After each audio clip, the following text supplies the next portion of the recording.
So we're here to talk about 6 or so new features of .NET 6. And if there are any questions, feel free to raise your hand. Hopefully there are none, because this slide should be good enough. A little bit about me. My name is Joe Guadagno. I am what we call a Director of Technology at Rocket Mortgage, nation's #1 mortgage provider. We're always hiring, so if you're looking for a job outside of all the sponsors outside, come hit me up.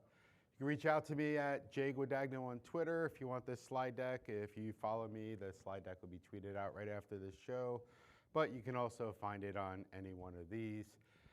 Facebook, LinkedIn, my page, jjg.me, about me, and occasionally I stream, although I kind of really haven't done it in a while. There will be a lot of links in this show. They'll all start off with jjg.me/6_something. So you just have to write down that something, and then you can come back to it at some point in time. So the agenda, like I said, 6 or so features. The first feature we're going to cover is C#9. Then we're going to go into ASP.NET changes. Then we're going to go into Maui. Well, I kind of lied. We're not going to go into Maui because Maui wasn't released in .NET 6. Instead, we're going to talk about Windows form improvements, and they just didn't change from Battleship Gray to blue. We're going to talk about performance improvements. And then after performance improvements, we're going to talk about some new APIs and then some other stuff that didn't fit in one of these random categories that I created. But before we do that, let's talk about the overall vision of .NET, formerly known as .NET Core, formerly known as .NET Framework, formerly known as whatever. I think the marketing department just likes to come up with new names every year. But going forward, it really should be .NET. And the overall vision of .NET is to provide a unified platform for development for anyone. So no matter what the platform you're using, whether that's Azure, AWS, no matter what the type of product you're building, whether that be cloud, web, desktop, mobile, etc., you should be able to use .NET, the core-based libraries, and then build your apps. And then on the kind of side there, you see the ecosystems, NuGet, Visual Studio for Mac, etc. Some of these slides were taken directly from Microsoft, so if there's anyone in Microsoft, I didn't see a copyright symbol on there, so I just kind of copied it. But everything's open source, right? So that means it's free to copy. There are a couple of references to Visual Studio, but you'll hear me say Visual Studio Code, Visual Studio Mac, or Writer, or if you're a glutton for punishment, Notepad with the command line. Okay, so in order to get started, you have to do something called setting the target. This one is kind of sort of super confusing because you never actually do it. Visual Studio does it for you, or Writer, or etc. You right-click, choose Properties, and then choose the version that you want. It's commonly referred to in the CS proj files as target framework, like outlined here. But actually in all the documentation, it's referred to as target file moniker. But if that's not confusing enough, it's also referred to as TFMs, because everyone loves acronyms, right? So in order to use .NET with the lowest common denominator, you choose it in whatever your IDE of choice is. If you want, you can update your CS proj file, do .NET 6.0. There's also .NET 5, .NET Framework 4.7, etc. There are also other monikers, or TFMs, or target frameworks, or whatever you want to call them, that are specific to the operating systems that you're targeting. So if you look at the previous slide, we had .NET 6. Here we have a couple others: Android, iOS, Mac Catalyst, tvOS, and Windows. What these are meant for is to get more specific. So if you're building an application and let's say you want to turn on, let's see, with the iOS, you want to initialize FaceTime. A feature is not available in Windows, so you would have to add the .NET 6-iOS as an additional platform to be supported so that you can access those iOS specific APIs. But otherwise, you have the .NET 6 API, which sits kind of on top and has the overall look and feel of your, or not look and feel, but has the overall features and libraries for the app. And then these are more specific to the operating system if you want. It's very similar to what used to be the .NET Standard library. If you wanted to go between Core and .NET Framework, you went Standard, and it was kind of the lowest common denominator. As of the creation of these slides, which was right around when .NET 6 started, Windows, Android, iOS, Mac, and tvOS were not available. So this is fakeware right now, or phantomware, but it'll be there in 7 or at some point. Global usings is the first feature we're going to talk about. And it seems like I jumped the slide. Yes, I did. C# 10 improvement. So the first feature I'm going to talk about is global usings in code. One of the things you'll notice, or at least I'll display here on screen, is that there are many ways to proverbially skin a cat. Microsoft created many different ways for you to do a lot of the features that were introduced in C# 10. First one we're going to talk about is global usings. So global using allows you to take a library that you are constantly including in your app, like using system, and make it globally available. Wait, there's 3 more pictures before you take the picture of the slide. I'm just kidding, take it whenever you want. I'm also curious how it says here. I did a talk one year in DevReach in Bulgaria, and they had a similar screen except without all the American ads and stuff on the side. And it was on Visual Studio.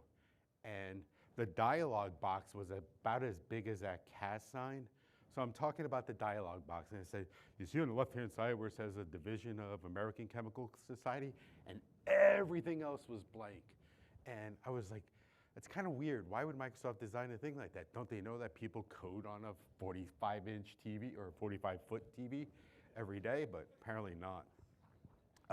So what global usings does is allow you to take that using statement and set it globally. Oh, that was great, Joe. No wonder why you're up here up front. It means you're allowed to do it, or you don't have to type it in every file. It's going to take that. For those of you in VB who say, oh, I've had that shit forever. But here, you type global using system, and then every one of your class files now has that using statement. It also supports static ones. So in this particular case, system.console, you have that available throughout all your projects, and in this case, static. You can also, if you've done this, which I've never really seen people do the next one a lot, but it's pretty common when you have namespace conflicts, but it allows you to assign aliases. So like this one, global using env equals system.environment.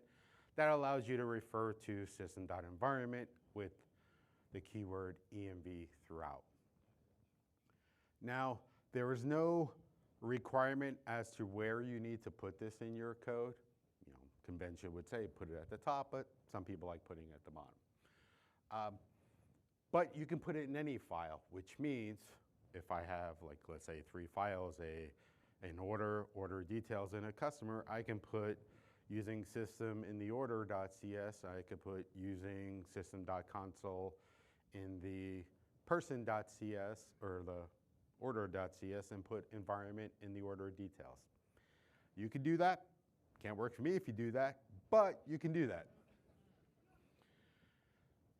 The general convention, according to the one page I saw on GitHub, was to put it in something like your program.cs if you're doing an API, or something like global.cs.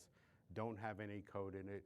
This way, your engineers or anyone that's looking at your code can see all the global usings in one area.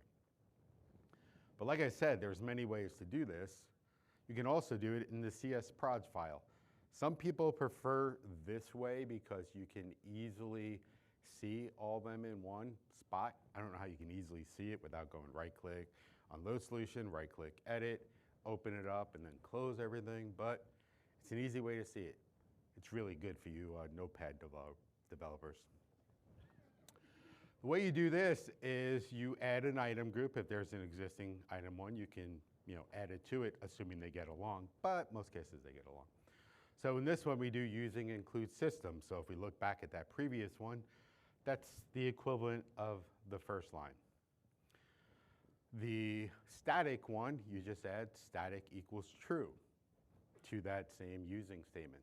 Now this one has an even better way of doing it. You can do static equals true with an uppercase T, do static equals true with the lowercase t. You can add static equals yes, and it works. Just pretty much anything that Microsoft can convert to a true or anything you can convert to a false kind of works. I would say do true, otherwise you can't work with me. The third one is the alias, so you can just add alias equals whatever name you want. Third option, again for you Notepad developers, you can add a property group implicit usings equals enable. And this goes to the same thing with true. It can be true, it can be enable, capital E, capital T, etc. But what this one does, this one's a little bit differently. This one will, based on the project type, give you a bunch of usings for free. You're probably like, well, I pay for Visual Studio, so I don't know if I'm getting anything for free at this point. But it gives you some things for free. So let's look at what those some things are. So it's based on the project type. And these are the 5 project types that are included. Microsoft.NET SDK, Microsoft.NET SDK Web, blah, blah, blah, blah, blah. So each one of these has a different set of included variables. There will be a bunch of the links on the URL, so for the blue shirt guy over there, you can take pictures of that too. Implicit usings for Microsoft SDK. You have system, system collections, generic, system IO, system.link, net, threading, threading.task. So for many of you, you're probably thinking, yeah, when I do most projects, I want to use link, I want to use generics, I want to use system, I might want to use that. Makes it pretty easy so you don't have to go global using system, global using systems generic, et cetera, et cetera. You'll see a full list of them at 6_implicit. For the web, it's a lot more. If you look at this list, JSON, builder, host, HTTP, dependency injection, hosting, logging, etc. These are common projects or common namespaces that you add in all the time. So based on if you do a system.NET SDK web, which is an API, a website, think Azure Functions too. It'll automatically do this. So you'll magically get, if you do like new OK result, as returning from an API, you don't have to do the usings anymore. So that's kind of cool. For workers, which are basically console apps, you get configuration, dependency injection, hosting, and logging. And then for desktop, you get, for desktop, if you're Windows Forms, you get everything that was in the SDK namespace, which is way back here. And then you get system, drawing, Windows, and Forms, except if you're doing a WPF app, then everyone's laughing at you. And also, you get removing the system, and I'm totally joking around. No one's laughing except the guy in the front row over here, but it's kind of awkward. It removes system.io, system.net, and system.http, because for whatever reason, they don't want you using HTTP with WPF, but Next feature is the file scope namespaces. This one's kind of cool because every class of yours is going to be named after me apparently now at namespace Joseph Guadagno. So thank you, and I will collect royalties at the end. The general gist for this one is saving keystrokes, and you'll see a lot of that as a theme throughout. By doing the global usings, I don't have to type in using space system space semicolon, which, except for you Notepad developers, no one ever does that because you do control period in Visual Studio or Alt-Enter if you have ReSharper or JetBrains Writer, but marketing said you save a couple of keystrokes. But you'll notice also it tries to stop the tabs versus spaces debate because on line 3, everything's already outdented. So your class starts off at the root. Just makes for your namespaces or your classes to be a little bit more readable.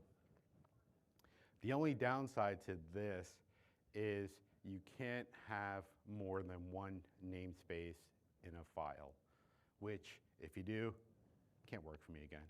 But you really shouldn't have that anyway. You should, each class generally should be in its own and should be in a common namespace. Lambda improvements are the next thing, and do a shot of water. With lambdas, Microsoft went, I got it, thank you. With lambdas, Microsoft tried to make it a little bit easier to remove some of the cruft. So if you look at line 2 on this screen, you see I have function, string, int, parse, string, blah, blah, blah. There's a lot of lines there and a lot of text. With now a C#10, you can save 15 different characters by just typing in var parse equals.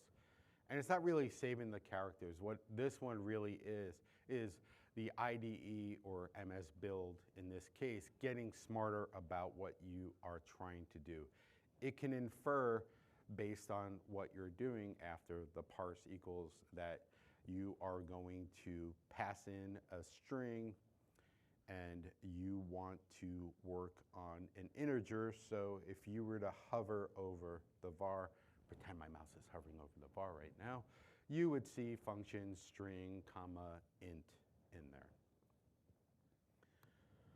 Also went and improved lambda expressions even more by being able to make assumptions about the method signature. And I don't know why it says making assumptions, because it technically knows what the method signature is, but it's making assumptions. So if you look at this code here, we are expecting to create a function called read that does console.read. And then we're going to create an action that handles console.write with this string. And then you see 2 and 3 were from the previous slide, but line 5, which is a replica of line 2, .NET was able to infer that console.read is going to return an int, so your function or your statement on line 3, the function that is now read, is an int because console.read it only returns an int. However, on line 6, with the action, that doesn't work because console.writeLine can return other things or accept other inputs other than strings. So the compiler is like, I don't know which one to do, so you have to tell me which one you want. Some other improvements, blank page, I guess there was nothing else to improve. Structs were improved. How many people actually use structs? Yeah, 0, except for that notepad guy. Oh, you're afraid to raise your hand. Why are you afraid? Oh, okay. So you use the str part. You just don't use the uct. The improvements to structs were enabling parameterless constructors. So basically what happens when you create a struct right now is you have to create the object, initialize it, then set all the properties. Now you can set default properties by having a constructor parameterless. So if I was creating a struct of like a person, first name and last name, I can set the first name equal to Joseph and last name equal Guadagno, and then let the consumer of that struct change it how they need to. This kind of builds on a lot of the record features that were created in C#9. They're trying to make structs and records look identical. This one is a mouthful to say, so read the script or read the sign, because I always hate saying interpolated string improvement. I got it that time. Interpolated string improvements. So I think this was introduced in C# 7 or 6. That's basically inside of a string, you have the curly braces, and then you can do, prior to C sharp 7, you can do like 0, 1, 2, and then at the end add parameters for those. So if you had hello world 0, and then, you know, Joe would say hello world Joe. And then in C sharp 9, they added, I think it was 9, maybe 8, they added the ability to do hello world parentheses first name if that was the variable you wanted. And then behind the scenes, it would marry those two together, which was great. But if you had a lot of curly braces with something else, like you did first name, last name, date of birth, you know, something to just two-string it, if you did it a lot and over a longer period of time, like iterating through a loop, it got to be very expensive, because behind the scenes, what Microsoft was actually doing is taking that string, and for each curly brace pair you had, it was creating a string format statement. So if you had 5 things in there, it created 5 string formats. If those of you that don't know, every string format essentially creates a new chunk of memory, builds the string, and then if you create another one, destroys the old memory, actually copies it first, creates a new chunk of memory, copies it over, adds a new thing. So if you did that 5 times, you have the creation, destruction of memory 5 or 6 times over time. Well, I spent a good chunk of time doing that, no pun intended. Stephen Taub, who works on the framework team, has like a 27-page blog post, like detailing that, and you know, it has metrics and everything else. Basically, it helps you to be a more sloppy developer, and it takes care of all the performance for you. You can write out more about all the other C# 10 improvements at that site.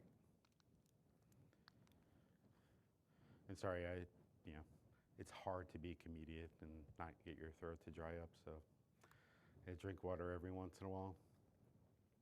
Some changes come into ASP.NET, or actually they already came, but for some of you may not be. Minimal APIs, you probably heard this, like the best thing since sliced bread, or the creation of 3.5-quarter floppy disk where you can cut one side and get 2 disks for the price of one. Here, with minimal APIs, you'll notice that you don't have a lot of the other startup stuff that you do with web APIs. You don't have to create the configuration, you don't have to create the services, you don't have to create this. So I think really this feature was created for Scott Guthrie and Scott Hanselman come up, look, in 4 lines of code, I can create a .NET app, blah, blah, blah, and it's done. Because we all know every one of you builds Hello World as your production app, right? The key really is to this is Microsoft tried to eliminate the extra keystrokes again. So a lot of the things we do over and over again, like you see here, there's no namespace, you know, Joe Guadagno, there's no public class main, or public class Bob, and then sub main args, blah, blah, blah. They took away a lot of that. Behind the scenes, that stuff gets generated, but from you as a developer, you get just this little bit. And actually with this code, you can probably get rid of line 2, or actually not probably, you can get rid of line 2, and it still works because it will call build before run. But these are mainly used for APIs where you don't want a lot of code, or you're just serving up small things, like maybe get last update of my order details, or a health status, or maybe you just want to serve up a file. Why should I bother having to create a controller, create a view, you know, return the file? It just takes care of all that for you. So you see this a lot for maintenance type of applications. But if you componentize your application enough, like you have all your business logic in a separate class where you give it an input and it gets an output, you can kind of do that in the API. So you can build an easy wrapper around your typical repository pattern type of applications. Some other improvements to core or to ASP.NET Core, there were some Signal R improvements. There's one class, I think it was called the HTTP client receptor or receiver class. That class was optimized, so now you only need to create it once and then it kind of reuses the connections, whereas before you had to create a new instance for every client that came in, which was super unperformant. There were some Razor Pages improvements. This basically, we'll talk about it a little bit in the next couple of slides, but Razor Pages now use source generators. How many people use source generators? Okay, good, no one, or one guy. How many people hate when people are up here ask you for questions and raise it and you're never gonna raise it? Even more so, how many people in the other room are raising their hands assuming I can see them? So Razor Pages allow, or the changes to Razor Pages is when Razor Pages are deployed, it deploys two files basically. Your business logic, or all the code behind, and the assemblies with all the view data. So all the Razor code, the H1s, etc. It doesn't do that anymore. It just generates one file with kind of both of those combined. Hot reload, which when it came out with .NET 6 was a hot mess, but we don't talk about that.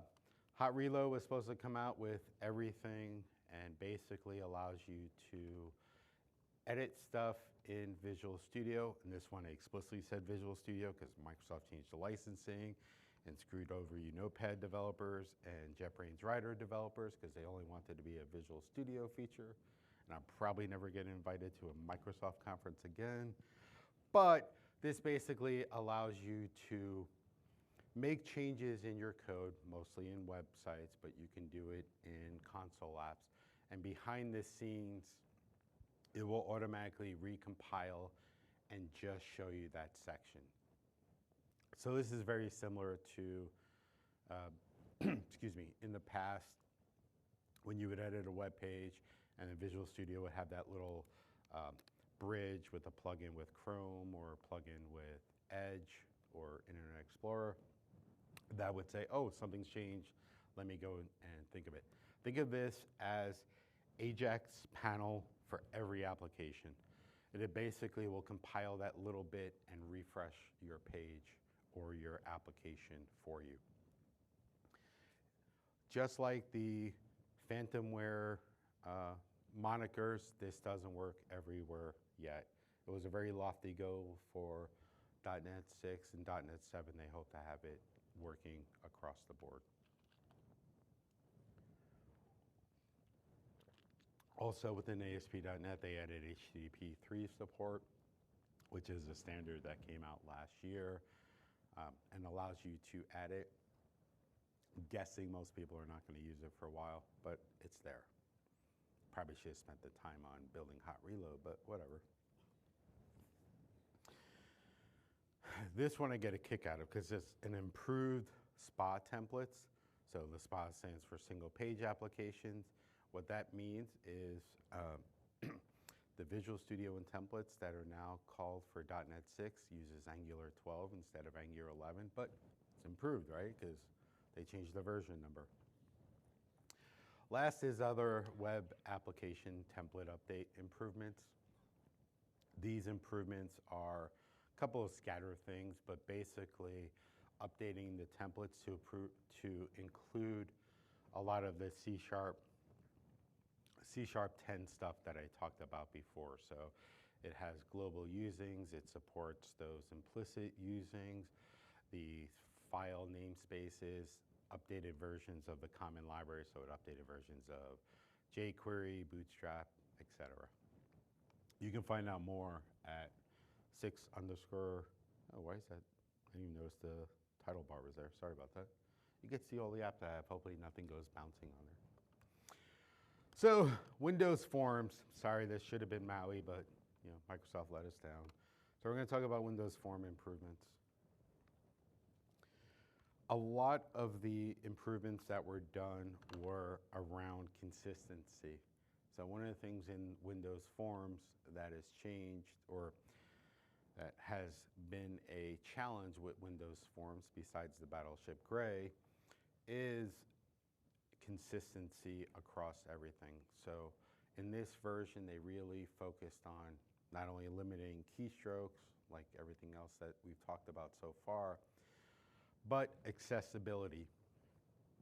So only some of the Windows components, WPF was a lot different. They had the accessibility components and everything created, but with the Windows Forms, they added the checklist box, link label, panel, scroll bar, track bar, and tab control. They added what are called UIAs, or user interface automation providers. And what that basically means is, for a text box, link label, or anything on the screen, you can now add in alternative data for accessibility. So if you have a person that is sight impaired, you can put text to what's behind that checklist box or that link label that screen readers will be able to read.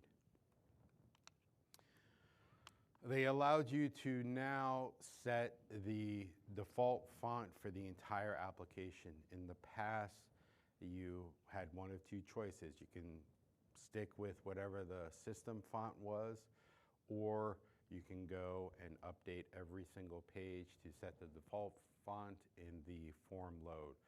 So for all of those of you who want to have an app that's nothing but Comic Sans Serif, you now can do it in just one line of code.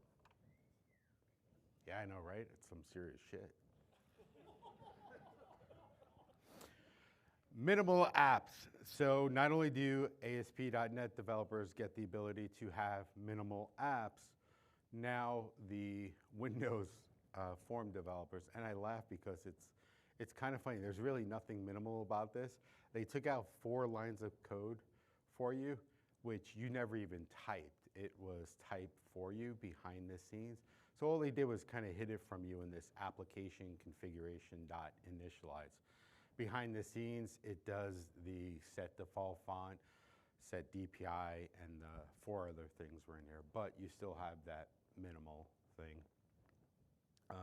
There are talks in C# 11 or .NET 7. They might remove the STA thread, since just about every Windows app uses it. So why bother having it in there? Other Windows Forms updates, template updates. So they basically took all the templates and added in that, they removed those 3 lines and put in that new fake method. They added in the updates to modern user guidelines, as well as the ability to do the namespace and the class. So basically all the templates to support it. There are now runtime designers for every component that comes within Visual Studio or .NET. So before you had limited ones, now you have ones for everything, plus you can create your own relatively easily. There are now the support for single file applications. You might be saying to yourself, Joe, we already had that in .NET 5. Yes, you did, but it only worked for Linux. Now it works for Linux and Windows. Performance improvements. This one should be quick. I'm only kidding. Most of .NET 6, besides eliminating keystrokes, was focused on reducing, or I should say increasing performance. Reducing was a poor choice of words. But improving performance, and we'll go through a couple. There's a whole long blog post, and by long I mean like 20 lines, but no, it's really like 20, 40 pages long. File I/O was the first part. I think the real reason for this was when .NET 2 or 3 came out, when they first really started with true cross-platform development. It was more of like, hurry up, let's get this done. So they just started throwing things together and not really working on optimizing the I/O within applications. By doing that, they, over time, as you start throwing methods and throwing methods and throwing methods on it, eventually slows it down. So he really spent a good chunk of time allocating. So there was this sample method to write a 100 meg file out asynchronously. So in .NET 5, that method would take on average, a little bit over 1.3 seconds and allocate almost 4K in memory. In .NET 6, that same method now takes about, 1/6 of the time, something like that. Math is hard. Or 24% of the overall time that it did, and allocates 3%. So for those of you writing out 100 meg files, you automatically improved your apps just by updating .NET 6. But I kid around, but that was actually a very big thing with .NET. Just by changing from .NET 5 to .NET 6, you can dramatically improve the performance of your app. I touched on this a little bit. One of the performance improvements is with system.text.json. System.text.json now uses source generators, and we'll cover some more details about that in the next couple of slides. If you use the generic serializer, which is JSON.serialize or JSON.deserialize, it takes about 243 nanoseconds for the sample project that they did. If you use the source generator, it's now about half the time. And you notice that there's a big difference in the standard deviation for it. The reason for the big difference is because the way the new one works, there's a little bit more startup time to it. In this case, even though the more startup time. And then after that, or actually, sorry, the old way was more because the old way used reflection. So go back, reload everything, and then use reflection to figure out what object you're sending it to. So if you're using a person object, first name, last name, blah, blah, blah, it would have to go through that class and look for first name, last name, blah, blah, blah, see what type of data types it was, and then go back and forth to the data. Now it doesn't use that. We'll see in a couple of slides how, but you can see that it cuts out about 40% of the overall time. Bless you. So let's take a look at the new APIs. We'll talk about the JSON one first. So here we have a class that has a first name and last name property. Pretty typical. We're not going to go through, hey Jay, we're not going to go through, or Michael. You guys recognize the face. We're going to go and serialize that class. So now we just add in, as you see on line 3, JSON serializable type of person. So what this does is say, I want to create this person context. And the name of the class on line 4 doesn't matter. What I've seen in the docs, which is 1 or 2 pages, is that you typically want to create the context with the same name, but you can call it anything. You can call it Jason's context for a person.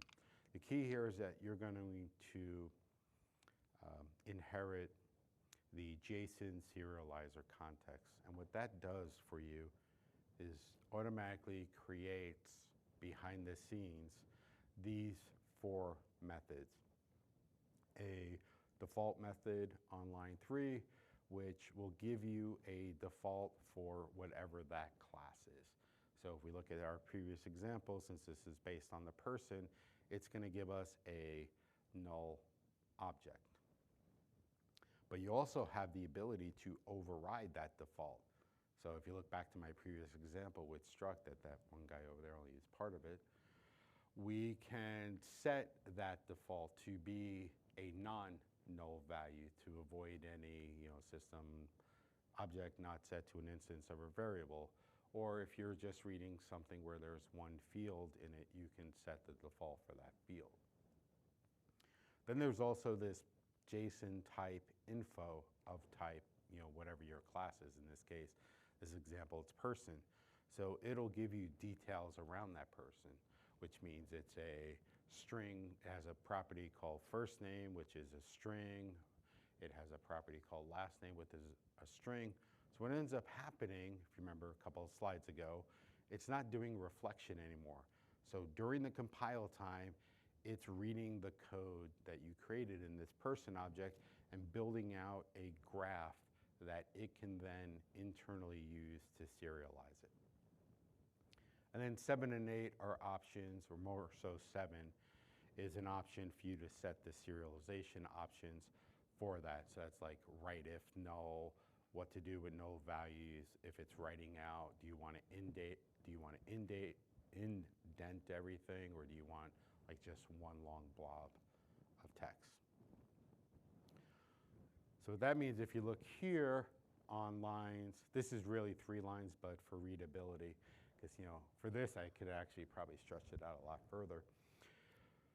For this, on line 1, we're creating a new instance of a person class, Joe Guadagno. And then on line 3, this is how you serialize it now. Now, you don't necessarily have to call serialize to UTF-8 bytes. You can just call serialize. I just did this one because that's generally what you should do if you're writing apps that are not just for US or not just in-house, because it handles a lot of special characters, etc. So this creates a byte of person and then uses the default of that person context, so that if we go back to this one, it's using line 3 to get what the default person should look like. So that means in this case, it wouldn't really do anything, but let's say that person class had a date of birth, number of kids, that kind of stuff. It would figure out what the default for those fields are and write out those default values. And then on line 5/6, we're deserializing that. So we're taking the output of line 3 right here, and then we're saying deserialize it and make sure you use this person default .person for anything that's not there. So this ends up speeding up time a little bit. It's a couple of extra lines of code in there. By a couple extra lines, I mean JSON serialized context, and then you have a lot faster JSON deserialization. Some other new web APIs, or APIs for the web. WebSocket compression, this was a community contribution. What you'll see on this is a lot of the new APIs, and this is nothing against Microsoft, this is actually a good thing. The majority of the new APIs that were added were all community contributions except for 1 or 2. There's SOX proxy support, which was a community contribution. And then there is, they tweaked the configuration host API. In the past, you have to do new configuration host options, and then from configuration host options, you'd have to access, in my example, the shutdown. You'd have to create a new object, pass it in. Now they give you a Lambda to configure all the shutdown options, and you don't have to create the entire object. In this particular case, I just want to change the shutdown timeout to 10 minutes, so I don't have to create a new configuration host option and then pass that in for it. This one's kind of cool, and I recommend you read the blog post on it because I'm not going to do it much justice, just like the rest of this talk. Microsoft Extensions logging was improved to enable you to attribute methods now to do some of the basic logging. So you see on the 5th or so line, public static partial void could not save user. I'm passing in the logger and the user ID. Now I have this logger message attribute where I can set some defaults for the logging. This assumes you're using the iLogger that's part of the Microsoft Extensions logging, and it will create a message for you, could not save user, with that user ID. So you as an engineer don't have to write that code. You can attribute it, but it's even clearer that I'm attributing it with the event ID, the log level, and the message. So assuming you don't have to unit test your logging, this allows you to actually test your methods without logging in there. System.link had a lot of additions to it. There is now enumeration support for index and range parameters, so you can do either an index or range, but you can now for each through that. There's a try get non-enumerated count, which is a mouthful, but basically this will look through, if you're doing anything that's enumerable, like a list, it'll allow you to try and get a count of items without having to do for each and then having to go one through one. It's more of an internal optimization. So if you're using like Writer, or I think Visual Studio does this now and says, hey, you're trying to do a count and now you're doing a for each and you're going to reiterate through the same list, kind of avoids that. There's a bunch of new overloads for distinct by, union by, intersect by, except by, max by, min by, and every other by that's pretty much in there. Basically what this allows you to do, which is a great feature. For those of you who do SQL Server stuff, you know, if you do a count or a group by or having, you have to do group by blah, blah, blah, having blah, blah, blah.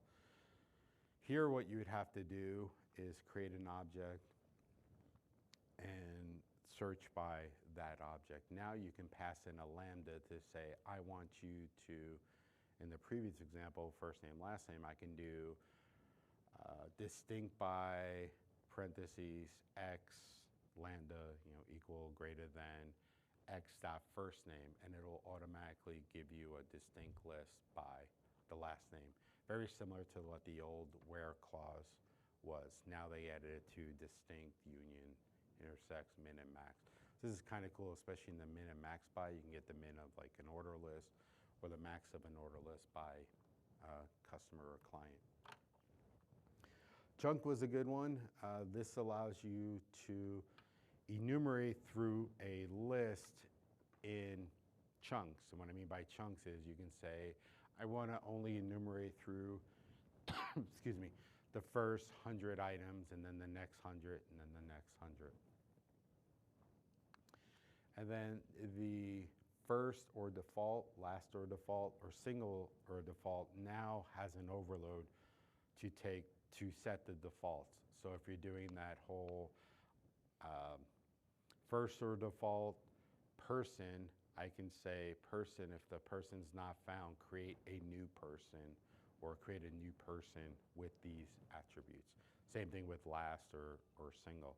So this allows you to try to avoid the object not set by instance of a variable, but also create defaults for your application so you don't have extra lines of codes. Thank you. Last one is zip, which allows you to, this name is kind of confusing, but it allows you to essentially combine enumerables. So like, let's say you got an enumerable of names from one data source and enumerable of names from another data source. You can do zip and it will combine the two of them together. Priority queue allows you to create a queue, like a linked list or a queue, instead of like first one in, first one out, or last one in, first one out, that kind of deal. You can set a priority attribute to it. So let's say you had a customer class, first name, last name, priority number. You can now say, when you're doing that dequeuing from that list, to use the field priority as the order to bring people out of the queue. Next couple of things are going to be general enhancements. The CLI changed to allow you to specify and remove workloads.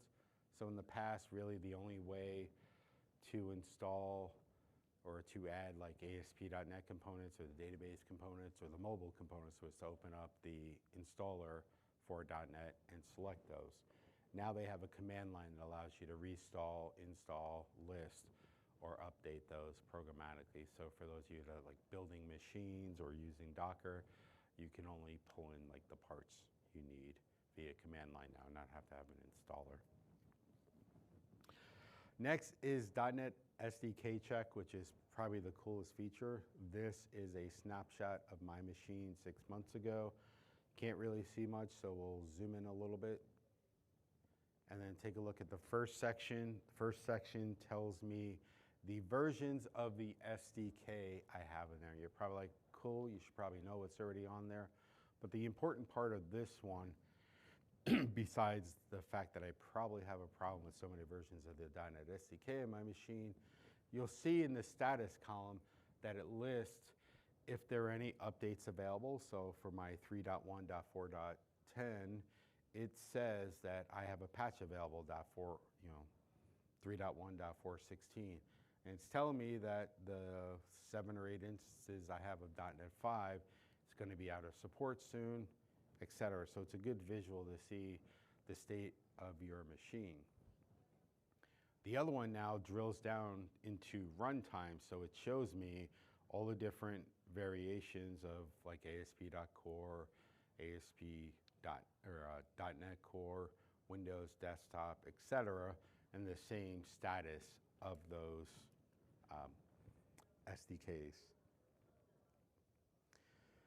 Some other CLI changes we have within .NET New. You now have the ability to search. This allows you to search for NuGet packages. So if you don't want to use one of the default packages that's there, you can search for things like the Uno platform or Progress Teller templates, etc. There's also an interactive piece. The interactive one now is meant for those of you that are like behind a corporate firewall that requires you to enter your user ID, password, and/or something. You could do interactive. It'll wait till you have that active connection and then come back. Then there's update check and update apply. The update check will go through, check all your templates to make sure they are the latest and greatest. If not, you can do update apply to apply those changes. Roslyn analyzers, I'm not going to talk about them in deep. You can visit the URL on the bottom, but basically 16 new analyzers were added. For those of you who don't know what a Roslyn analyzer are, they're those little things that annoy you in the box that say, oh, you failed this warning, or you forgot to name your class this, or you forgot to clean up that. These are those things, and they adding more. They shouldn't say annoy you, because if they do, it's just kind of telling you your code's not that great. 6 of them were added by the community, so I guess they wanted to override the Microsoft demands of what's there. We're going to wrap up with some of the support policy just to, you're probably really excited, and some of you I see are on your laptops downloading .NET 6 or at least running .NET New Update Apply right now. If not, you should be. You should feel bad for yourself if you're not. Let's talk about release cadence. Yes, thank you. One of the problems with .NET in the past is that if you see the very beginning from .NET 3.1 to .NET 6, there was no .NET 4 in there, and there's a whole reason for that. But there wasn't no consistent cadence for when they released things. So when they announced .NET 5, they said every year in November, we are going to come up with a new major release of .NET. So you have .NET 5 came out in 2020, and then .NET 6 came out last year in a couple of months. .NET 7 will come out, and .NET 8. You'll notice that there's two columns or two rows to this: LTS, which stands for long time support, and current. Basically, anything with an odd number is current, which means it's only going to provide patches for 18 months. And then anything that is listed as long-term support, which are the even number-based ones, those are going to be available with patches for 3 years. And if you're swift with your thinking, like I heard a lot of you people from Columbus are, you will be able to deduce that .NET 5 is coming out of support in 2 days, actually 3 days, whatever the 8th is, which I think is Monday. So that means .NET 6, since it was released on November 8th of 2021, is going to be end of life on November 8th, 2024. So that means they're going to be doing updates until that point, and then at that point, no updates are going to be there. So the idea is, once you are in a consistent cycle of updating your version of .NET. For more details on it, you can go to the URL below. That being said, it is time for questions and answers. We have a question from Slack, my favorite type of question. Joe, why are you so ugly? No, actually. Oh, good. Does .NET 6 provide access to the UI automation client APIs for creating assistive technologies? The question was, does .NET 6 provide access to the APIs for creating user assistance providers? The answer is yes. If you look up the UIA, which is the user interface accessibility, I believe it's called, within .NET, they do provide the provider. You can override provider for any of the custom controls you create. Any others besides the gentlemen that are leaving early to get a head start on the men's bathroom before the next section? Because that's really a thing here. Cool, well, I hope you had fun. If you want to reach out to me here, follow me on Twitter, you'll get a copy of the slides. If not, you can go to jjg.me/aboutme and look up presentations and you'll get a copy of the slides. Enjoy the rest of the day and enjoy the show later on.